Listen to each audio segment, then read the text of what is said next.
So I'm delighted to have the pleasure to introduce both Olivia Andrus and Grace Weikert. Grace is originally based in South Central Pennsylvania, began her education career at Kutztown University, where she graduated with a degree in marine science with a focus in biology and biochemistry. During that time, she developed an interest in science communication through her experience taking field classes and video producing for the Chincoteague Bay Field Station. Determined to combine her love for marine science and film, Grace went on to pursue her master's degree from Montana State University in science and natural history filmmaking. Since then, Grace has been able to work with organizations spanning the extremes, such as NASA and NOAA, with ambitions to educate and excite the public by combining art and science. Grace hopes to use her passions to aid in science literacy. Olivia started her educational journey at Purdue University, where she graduated with 2 degrees in wildlife biology and film/video studies. She worked on many different documentaries, spanning from nature documentaries for the Indiana Department of Natural Resources and the BBC to chemistry lab films for Montana State University's chemistry department. After 3 years in the field, Olivia wanted to expand her knowledge and become a better science communicator when she found Montana State University. She's currently a thesis student in the Science and Natural History Filmmaking program, as well as the student assistant for the whole program. Since starting at MSU, she has won multiple awards at film festivals for her films, and her most recently produced film, Diversified, the Florida Panther Story, has been officially selected at the Wildlife Conservation Film Festival in New York. So thank you so much, both of you, for being here, and I'm excited to see your presentation. All right, well, like Michael said, I'm Olivia. I'm going to be taking you through the first half of this presentation, which is basically the theory. Before we start getting into the nitty-gritty of how you're going to do a film, we thought it'd be great to give you some background. So first off, we're going to talk about why film. So the biggest thing is the whole population of human beings, 65% of us are visual learners. And that basically means like everything that we're taking in, we learn the best through our eyes. And that's kind of falls in line with what we know about being visual learners. Like 90% of the information that we have is transmitted through these eyeballs right here. Also, like images are actually long-term memory. So if you're making an argument or you're trying to convince someone of something, we learn it and retain it a lot more instead of reading a paper through visual media, which is one of the biggest reasons and one of the arguments that science communication needs to go forward in the visual media realm. We have thought a lot about like what the next steps would be, jumping into like how we talk about film and like visually what you can do with convincing those people about, you know, your arguments that you're trying to do. And the first thing that we see in visual shots is like the spacing. So we wanted to give you some camera basic shots and some lingo that we use when we're making films. So one of the things is like we'll talk about with different modes of documentary and how we actually put that theory together is through these shots, these different types of shots that we're using. That's how we convince people how to like trust someone within a film. All right, so here's some of the shots that you could see within an image. This is how you break down what's going on. So extremely long, you have like, it's usually that very like wide shot you're seeing all the way down. You can see the very long shot. It's a little bit more cropped in, but it's still, you can see a lot of the background. A long shot is a whole person. That's what you're seeing. When you're doing a medium long shot, this is also called a cowboy. It's, you know, think of the holsters. That's what, when with the cowboy shot or the medium long, you want right kind of at your thighs up to the head. You're still seeing the head. It's not getting chopped off at all, and the background as well. Mid shot or a medium can be anything from like your belt line and up. That would be a medium like shot or a mid shot. Medium close up is chest up. You're still seeing the top of your head. Close up is your face usually. And then once a big close up is that's still a little zoomed in with the face. An extreme close-up is usually one point on your face. So it could be lips, eyeball. There are other shots that we have, like Grace and I are within a 2-shot right now. There's 2 people in it. This is called a 2-shot. When you're doing interviews, there's a technique. If you were the interviewer and you want to be in the shot, there's a camera usually that comes right over here that's called over the shoulder. So these are techniques or ways that we frame the images within a shot to help you tell the story. And you are the one that controlled it, because everything that we do is constructed. And that is what the modes are going to teach you, that we're going to go into next, is how you can construct your films. Can I Yeah. add one thing? Yeah. So we talk, sometimes nonfiction film and fiction film seem to be devoid of each other, where you're like, documentaries are not the same as a fiction film, but documentaries use a lot of the techniques that fiction films use as well. And we just think about them intuitively when we're watching a fiction film. So say you see someone standing on a hill and you're shot up from their shoes up to their face, and you see them as powerful. Maybe you have your camera up here and you see them as submissive. There's these techniques called film grammar that often speaks to your situation more than you would like it to sometimes in film. So just be wary that how you set up your camera really speaks to the audience in the way that they're perceiving someone. A good film, an old Hitchcock film to look up that has really good film grammar in it is Psycho, specifically when he's in the Bates Motel talking to the female traveler. You can see where he gains power in the situation and where she loses it, or vice versa. So just look out for these different film grammar techniques that you might be implicitly showing.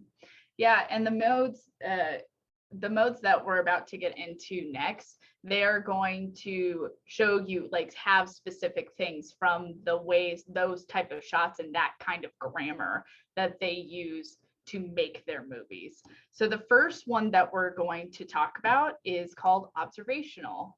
Observational was made in the 1960s, really fun kind of way that they believe, and all of these modes, I should say, basically what you're trying to do is figure out what your truth is and show what your truth is. So your movie is an argument of something.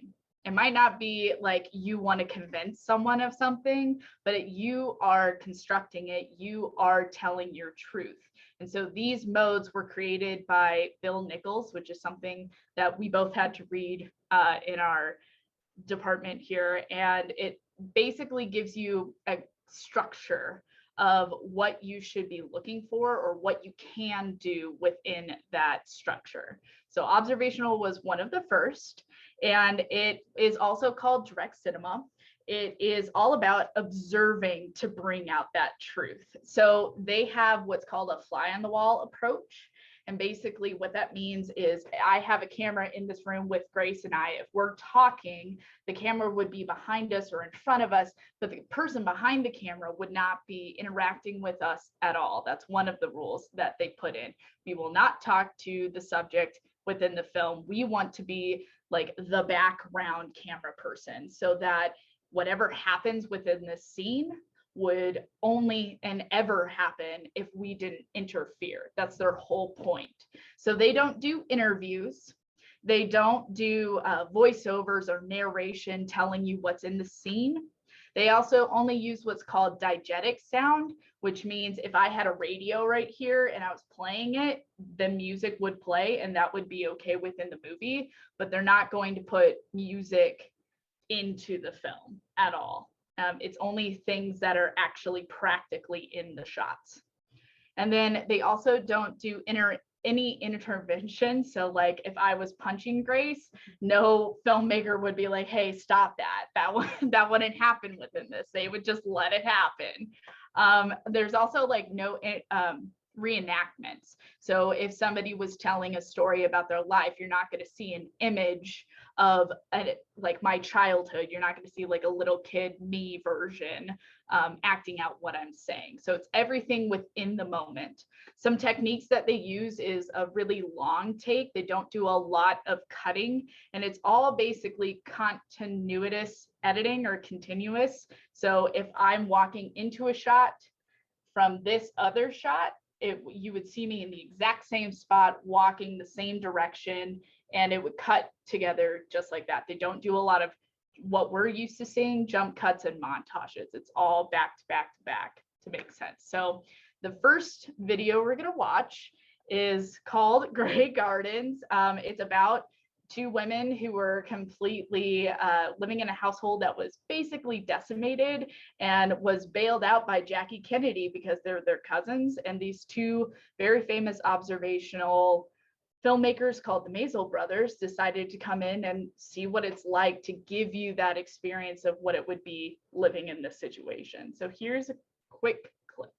Let's do that. Oh, I think you like your dancing. You're very good at that.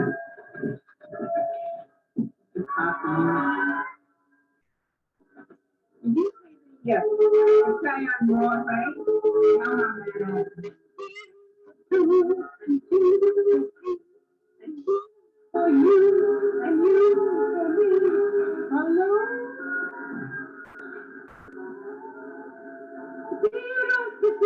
For heroes, for friends or relations and weekend vacations, won't have it known, dear, that we only telephone.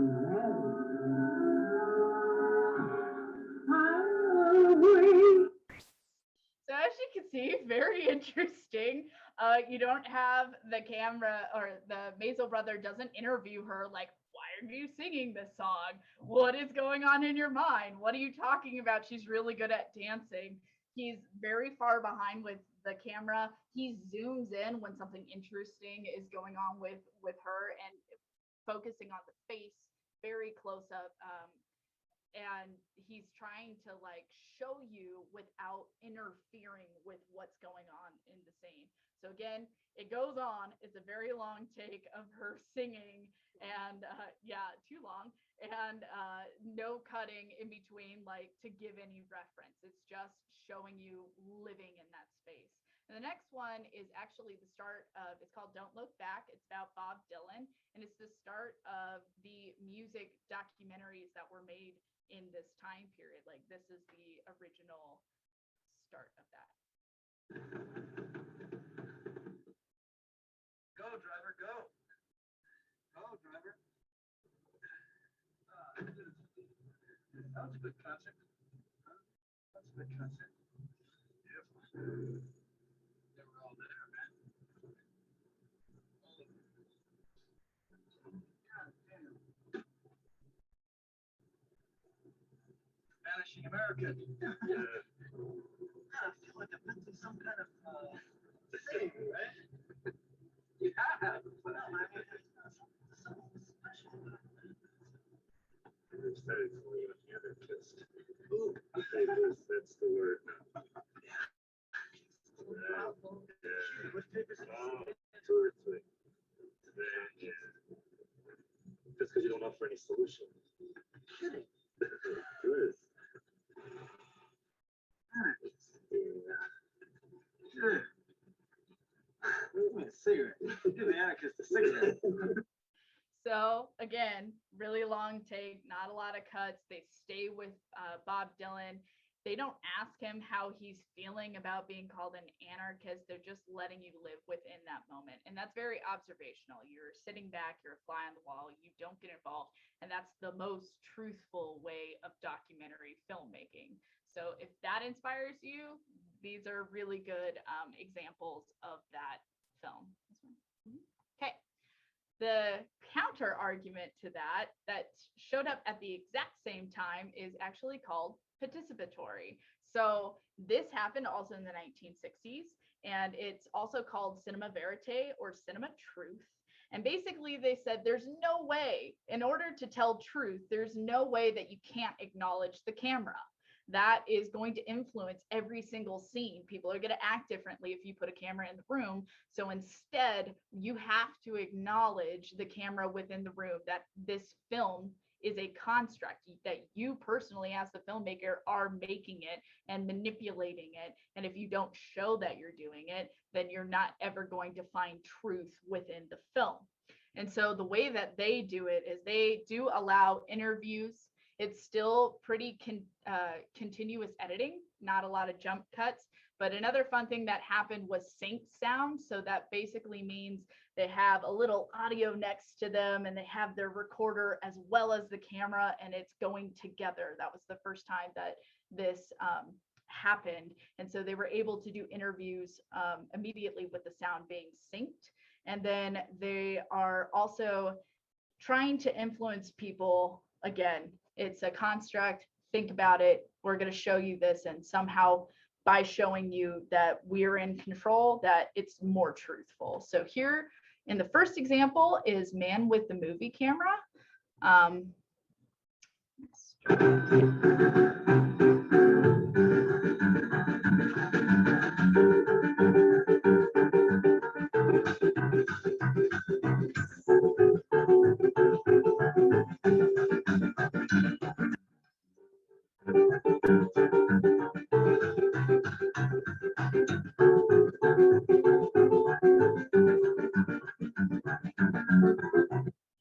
All right, so pretty participatory. You have the filmmaker, he's shooting the ladies, you see somebody shooting him shooting the ladies, and then the horse. It's very continuous together movement, very participatory in that. The next one is going to be the trailer for Citizen 4, and it's a little bit different, but the filmmaker herself is the one who's narrating. And when you actually watch the movie, or if you do watch the movie, the narrator, the filmmaker herself, is within it all the time, showing you through interviews and cameras and being like setting him, Joseph Snowden. Wow, I can read Ed Snowden, yeah. Ed Joseph Snowden, that he has the clips going on and being interviewed within it. So very participatory.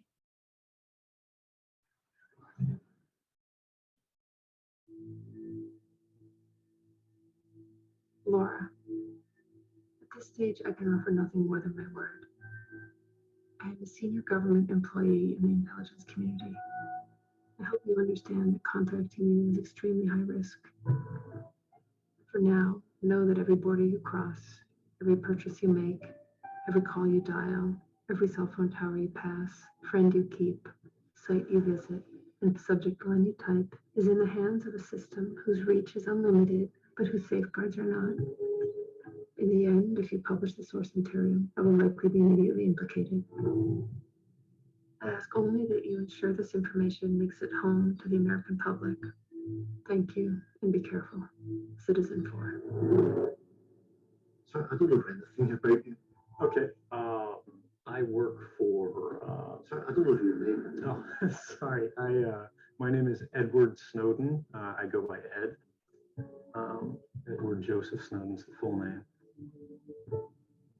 Yeah, so you can see, even though it's a trailer, there will be continuous editing. You see him getting interviewed. That's very participatory. There are longer takes as well, and a little bit more continuity editing within the film itself, but trailers cut a little bit differently. All right, so the next one right after that is expository. Expository was made by a guy named Griersonian, and it's the Griersonian approach. And so this guy, this is what you typically see as a documentary today. You have the voiceover or the voice of God approach. You don't necessarily see the narrator at all, but they're using the images to convince you that whatever they're arguing for is what is right, what is the truth.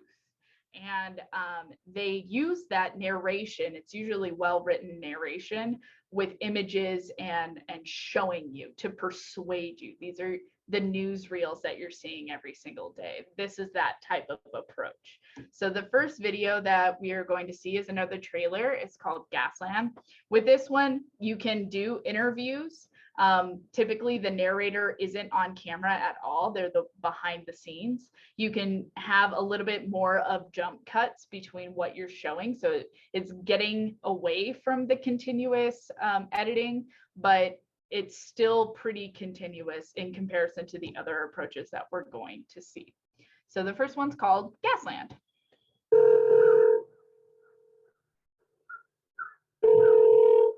Please leave a voice message for the Chesapeake Energy Corporation, the nation's leading producer of natural gas. That's their take a message. I'm looking to see if we could interview someone on the subject of natural gas extraction and hydraulic fracturing.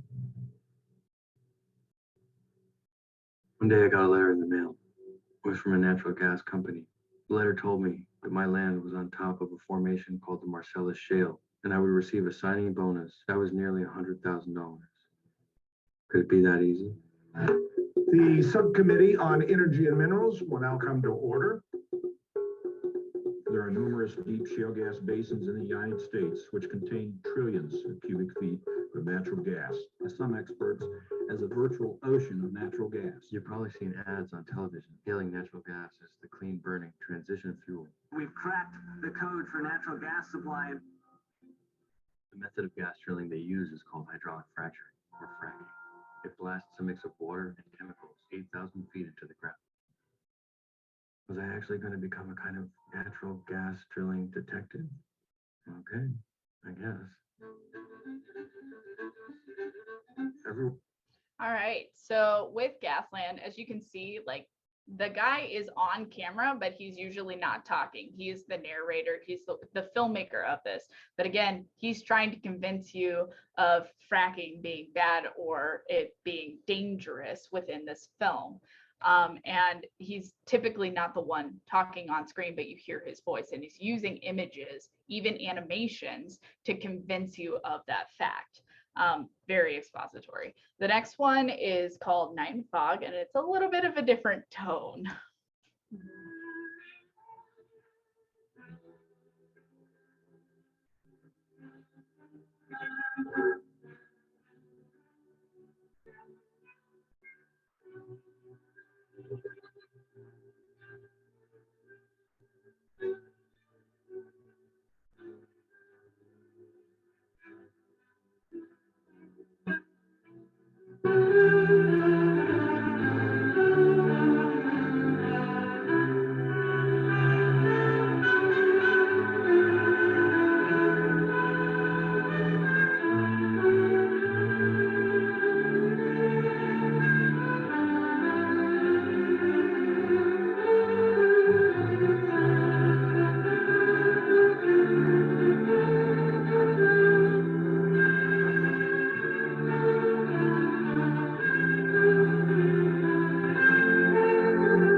Yeah, so that one, you didn't hear narration yet. Within the film, it does have a narrator the entire time convincing you and talking to you about what it was like in that space and what it is right now when with those images of coming back to where Dachau was.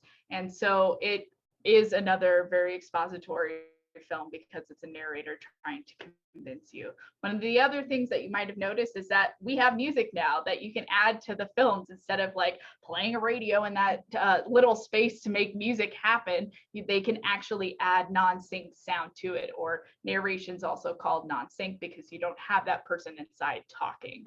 All right, now we get into the fun ones.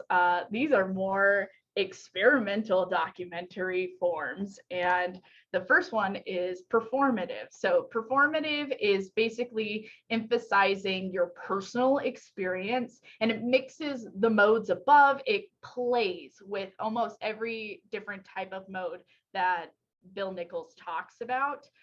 It brings mostly a heighten of emotion. That's what their truth is. They want you to feel what is going on by performing within this film.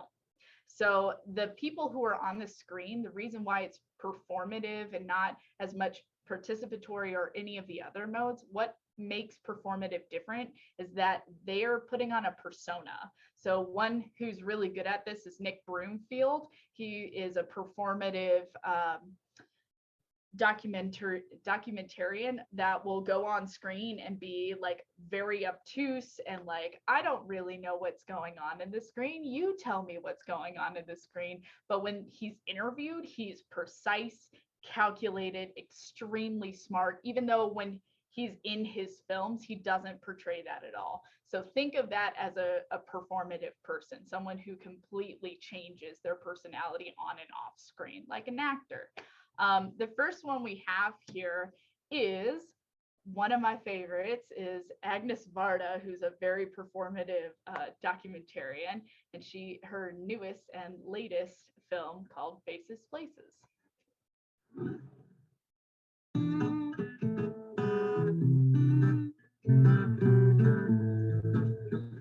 Moi, j'ai 33 ans. Et toi, je dirais plutôt que tu as 88 printemps. Le truc rigolo, c'est qu'on va faire un film ensemble. Bah ouais, c'est ça le point de départ. Tu sais, c'est avec ce camion que je pars partout dans le monde. T'es partante? Je suis toujours partante si on va vers des paysages simples, vers des villages, vers des visages. Les gens y rentrent à l'arrière, comme dans un photomaton, et la photo sort dans les 5 secondes sur le côté, en grand format. Un facteur, c'est important dans le village. On y va, on va par là-bas. J'y réponds à ce que je souhaite le plus. Les visages que je rencontre, les photographies, pour qu'ils ne tombent pas aussitôt dans les trous de ma mémoire. Yeah, so you can see, like, they aren't really trying to convince you of anything. They aren't trying to persuade you, but they're trying to make you feel as they do when they're in that space. Agnes Varda says, like, I want to meet faces. And so how would it feel for you to meet faces with her? She's very performative in that way. And so is the photographer as well, playing with that. The next one is an animated doc, but it's also very performative in the way that this is all about experiences and dreams that they're trying to capture about a certain war. No, blah.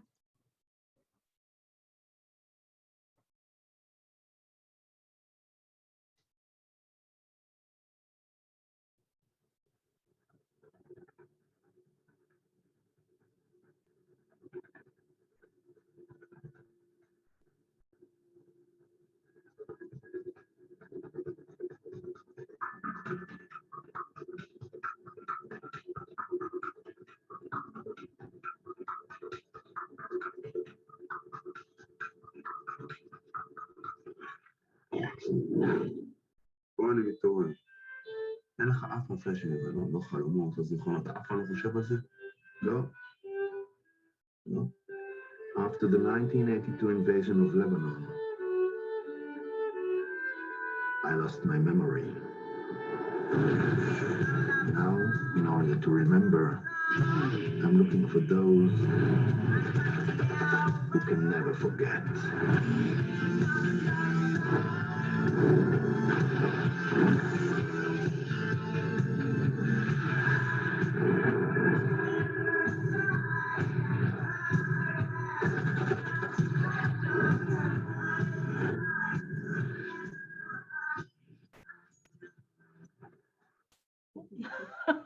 So yeah, terrifying dogs. So that, again, very performative. The person himself doesn't put himself on the screen, but he uses the animation to be the performance and really going into asking other people what their experience is and delving into those dreams that he has forgotten. So yeah, another very performative film. Yeah, don't give animation a bad rep of like not portraying something well. We've all cried at the incinerator scene at Toy Story 3. So it's one of those things that this film, like if you watch it, it's done well, and you feel the pain and what that guy is going through. So just because it's not a direct person on the screen doesn't mean they can't portray something as well. Yeah. All right, the next very experimental, getting into the weeds of experimental documentary is reflexive. So reflexive is basically like if you wanted to reflect upon yourself. So you're making a lot of questions like, we're making a film. What does it mean to make a film? What does it mean to be in a film? And you're asking those questions within your movie as well. It draws attentions to conventions and assumptions. So if you assume that we were making a very dramatic movie, we would question what it means to be dramatic and what it means for drama to come in it within that film if we were in a reflexive movie.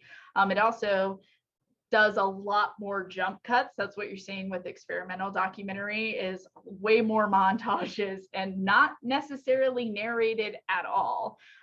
They don't want to convince you of a subject through speech. They usually convince you through images, and they convince you through music. And usually it's not a convince of like, you need to stop climate change. It's more of like, are you feeling what I'm feeling? That is where experimental docs kind of fall off, or that live in, instead of like your traditional documentaries like expository. So again, you see the man with the movie camera on here, because with these modes, you can be more than one. And that's the big thing about movies, is usually you don't just sit in that space. Like, I'm only going to do an observational film. You can do that, but you don't have to. So here is another look at why man with movie camera is also reflexive.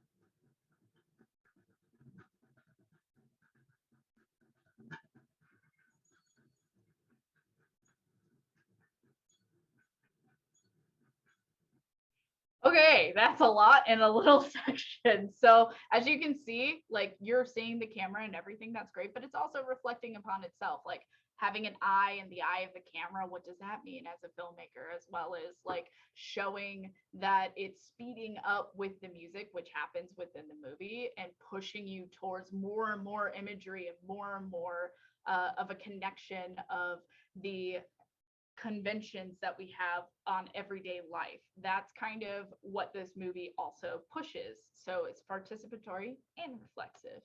Another version of this is F for Fake, that was made with Orson Welles. Wow, I couldn't think of that name. Sorry. The famous name. Ladies and gentlemen, by way of introduction, this is a film about trickery. About lies. Don't talk about Napoleon or Julius Caesar. You're talking about Elmire. Elmire? Elmire? Who is Elmire? That question has yet to be answered with any real precision. Can I kiss you too?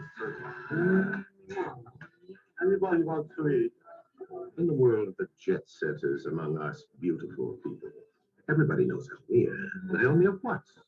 He has about 60 times the same name. Dehori? His called his name Ori, Uri, Bori, Shuri, Kori, Bari, Dori, all the with you are like 60 names. His real name was Elmire Ferre Hoffman. Then 60 personalities, as much lies and as much real. Well, sounds very Jesuitic. I guess is it. So F for Fake is all about reflecting upon what it means to be a real person. And he's also, it mentions later, a fake painter. So he paints fakes for a living and gets away with it. And so it's reflecting upon all of that fakeness, like what it means to be a real human being through this person. So again, it doesn't necessarily have to reflect upon you being the camera person, but it can reflect upon a construct that we have within the world. All right, our last one is Poetic.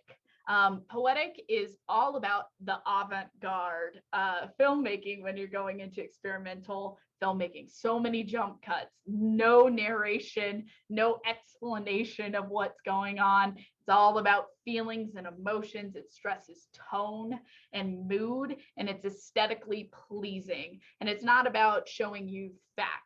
It's about showing you a feeling or making you come up as the audience members with what that movie is about. And the first one that we have is Koyaanisqatsi, which is all about showing you the conventions of like being a human, what humans do to this world for when we're just being us. And so if it's negative or positive, it depends on how you specifically watch this film.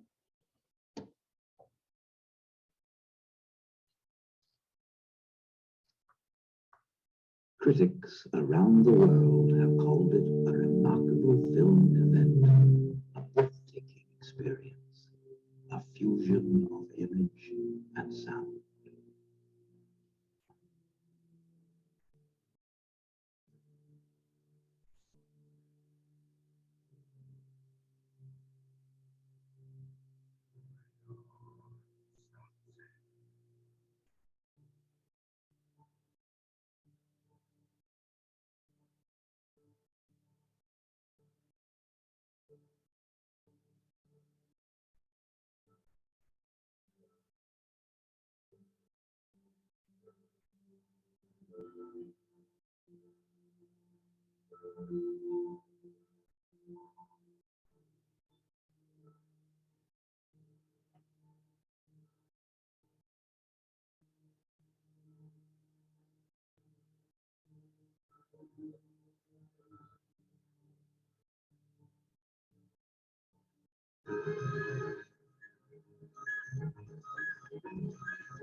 Yeah, so as you can see, no narration at all, no explanation of who those people were. It is just like that feeling. So he started in nature. It was showing all of these different beautiful landscapes, the clouds moving, then the clouds and the music are what got you into people.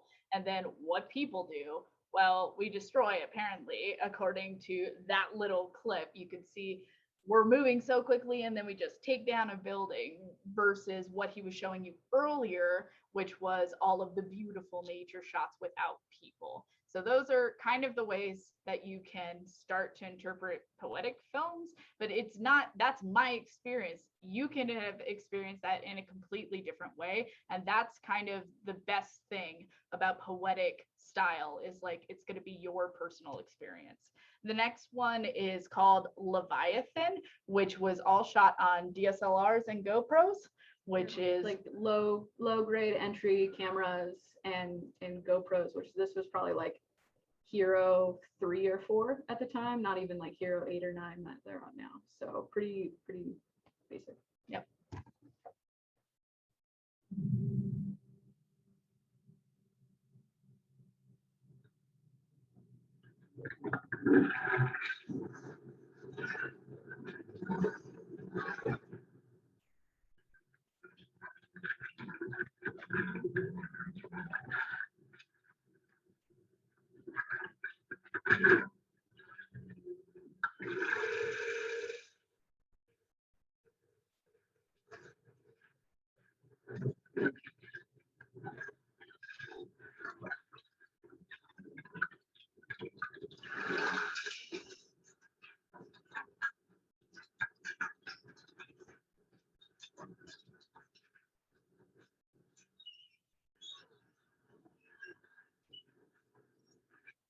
Yeah, so again, not a lot of narration, not a lot of talking, but and jump cutting to different scenes and kind of giving you a feeling it's set in it like nothing like you've ever heard. It's because it's not using music, but it's using the music of the area instead to be very poetic and pushing you through that fishing industry. So it's a completely different way of thinking about making a film and putting that all together. So what's the point? Like, you can have so many different techniques. There's archival documentaries. Like, Bill Nichols is just a starting point of like some of the modes, and it's not all of the modes of documentary or filmmaking in general. You can put in reenactment, you can mix with interactive or animation, voiceovers, and even mockumentaries, which I have a very fun clip right at the end. I'm sure you're so sick, but if you remember that clip from Grey Gardens, this is actually called Documentary Now. If you haven't seen it, this is like shot for shot Grey Gardens, except with comedians. So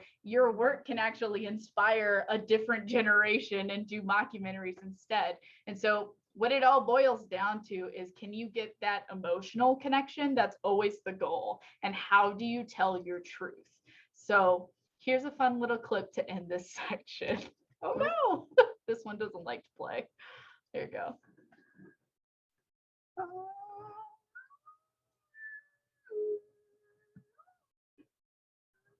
Tyler would play the music, and Mother would sing. Mother had a beautiful voice. I was a wonderful singer. Mother, why don't you sing Pitter Patter for the boys? Pitter patter, pitter patter, it's just my heart. What does it matter? Dreams are dreamt and then they shatter. Pitter patter, pitter patter.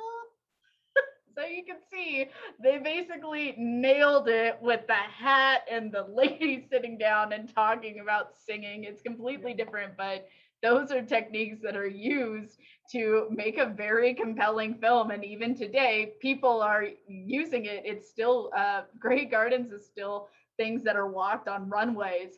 So just, you can influence depending on the ways that you're going to do it. So our first workshop, woohoo, a break from us talking. So the first step is we're going to break you out into groups. And within that group, you're going to be your own film production company. And you are going to choose the research that you want to film. And then based on what you guys just heard above, what modes you would like to put within that research, what would be the best way to film that movie or film that research. And then when you come back, have one person will select from each group to say or to pitch that film to us. We were listening in on some very interesting discussions. It's okay. I want to state that if you don't remember the modes, that's fine.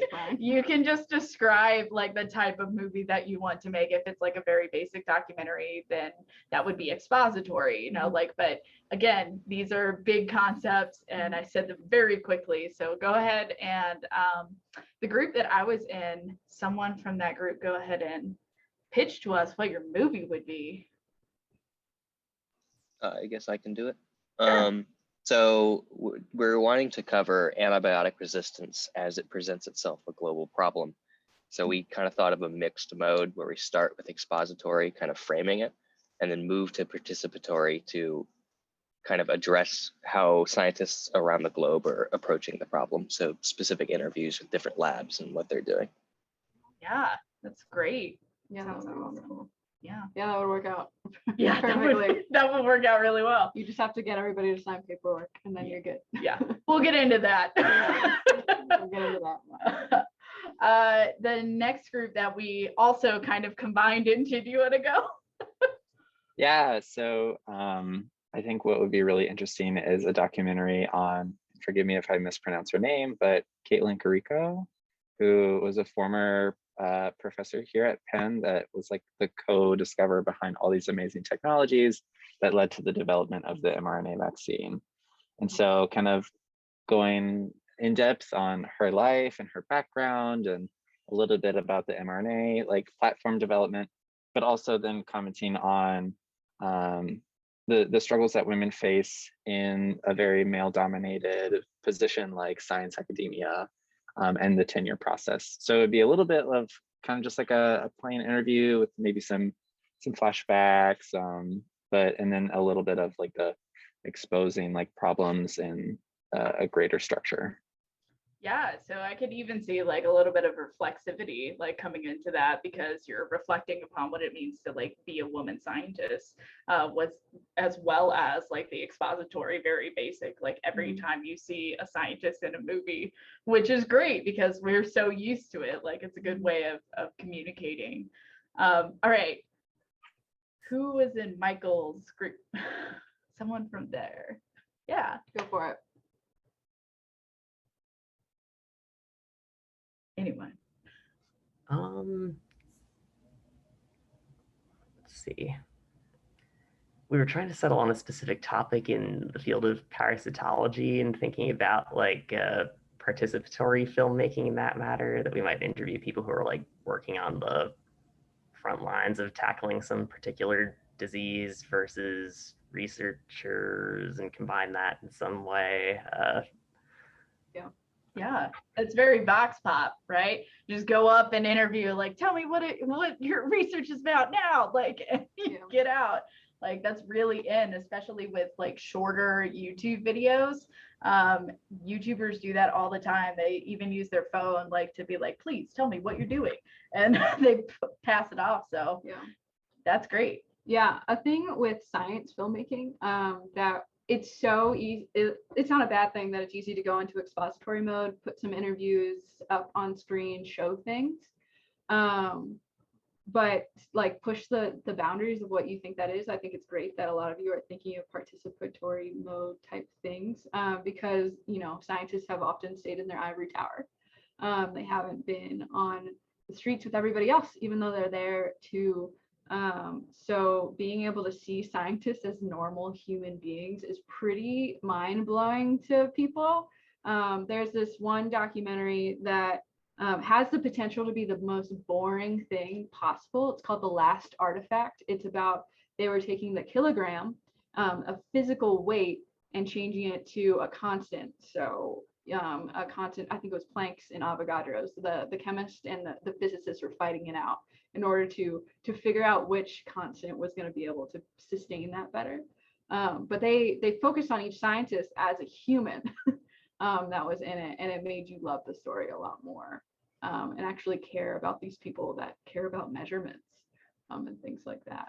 Yeah, so that emotional connection again, right? People love looking at people, and so sometimes it's in connecting with those people. So focusing on the scientists is really good. And we were hearing like animation is also like a very good way of talking about very complex things and simplifying it and using it as a tool to your benefit. So that gets pushed aside a lot. Like, no, we have to just physically talk about it, but it's not just animation. You can actually show it within like your lab and do a demonstration on a video. And that's even more compelling than just having someone sitting there talking about their research.